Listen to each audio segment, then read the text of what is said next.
बुझी बोलम जी मोर परेशानी। ए जी सुन ना, तंग हम बानी ए राजा जानी, बुझी बोलम जी मोर परेशानी।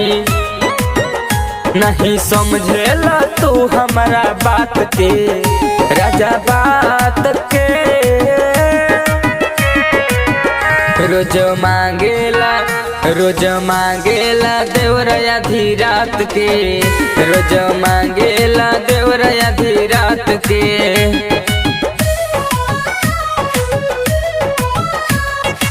D star studio Delhi.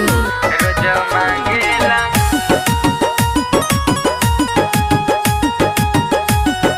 देवरया धीरात के। न जाने कैसन धैले बलत हो, खिड़की से घुस जाला बारहे बजत हो। नींद हराम करके रख देला ए राजा। न जाने कैसन धैले बलत हो, खिड़की से घुस जाला बारहे बजत हो। स्वाद कहे लेवे तो तनी चाट के, तनी चाट के। रोज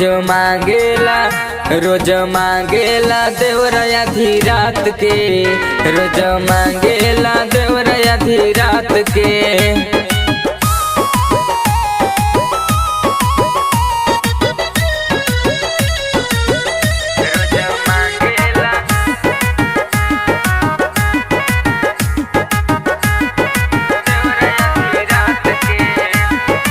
अमित अजित पिया बाल तू तो दिली, घरवे में चाभता त चिकन चिली।